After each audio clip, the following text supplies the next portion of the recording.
Welcome to the Reparenting Daily podcast. In this podcast, we'll dive deep into reparenting, exploring tools and resources to help us through our journey. The podcast is divided into 3 sections. First is a reading. Second is a discussion of the reading followed by a journal prompt. And the last section is a peaceful meditation for closing.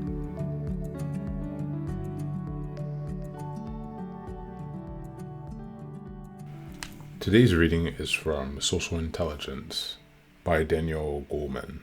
It's also an excellent book. He's also written Emotional Intelligence. It's also another really good book. Today we will start at the section Wired to Connect. And we're in the section The Narcissist Motto. Others exist to adore me.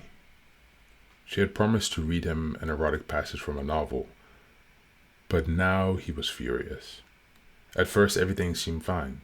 She began to read to him in a low, seductive tone from a titillating scene about 2 lovers.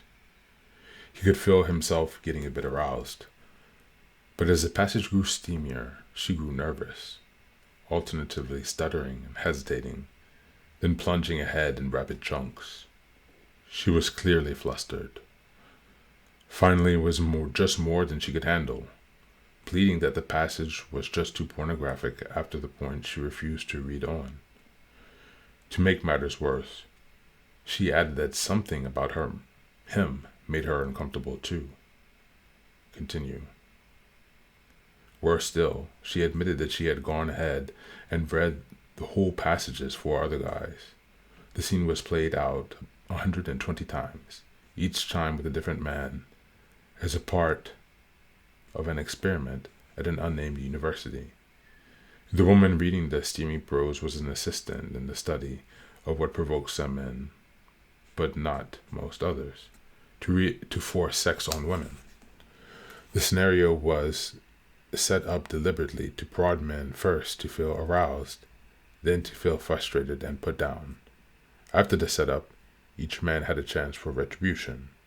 He was asked to rate the woman's performance, to see how she should be paid, or whether her pay should be withheld, and to decide if she should be asked back or fired.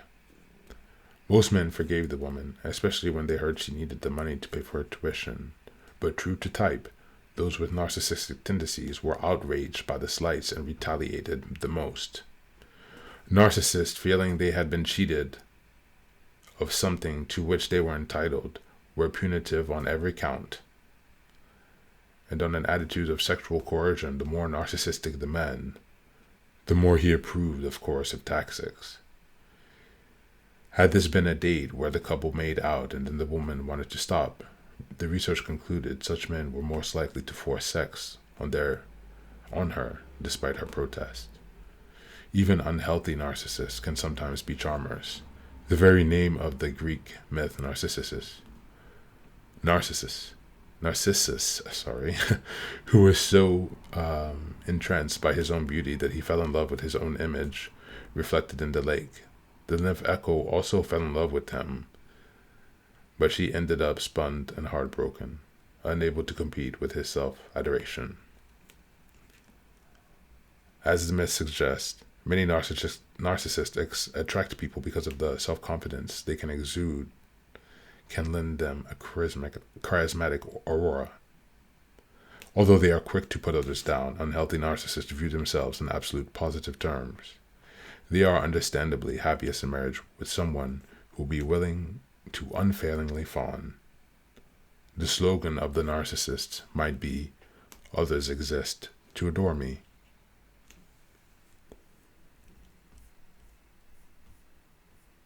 And thank you for being here. That's our reading for today.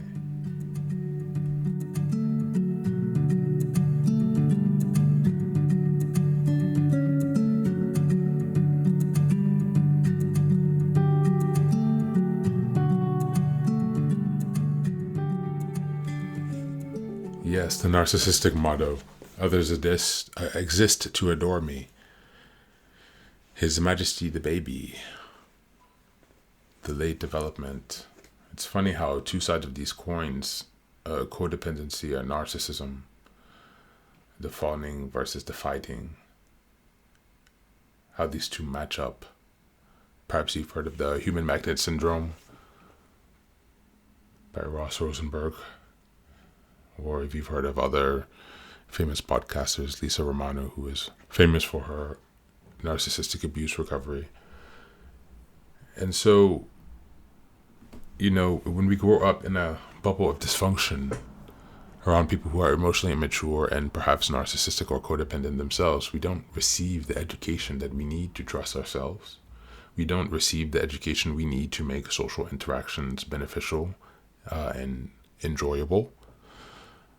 We don't receive the affirmation of our own worldview. Many of us were subjected to gaslighting, which puts us in easy hands of prey who are willing to continue the legacy.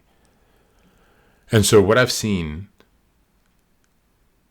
is that psychoeducation is one of the first steps, and it's taking me about 3 or 4 years to develop a master's degree worth of knowledge on these various subjects that are impacting my life.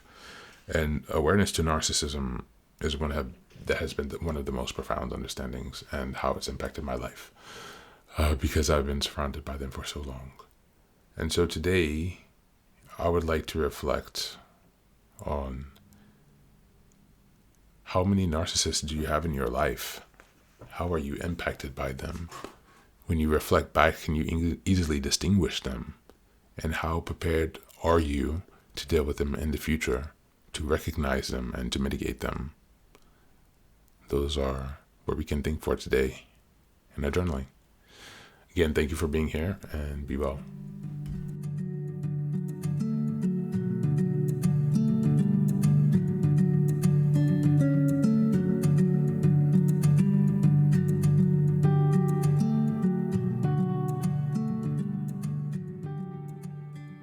And now, let us move on to the final section, the meditation.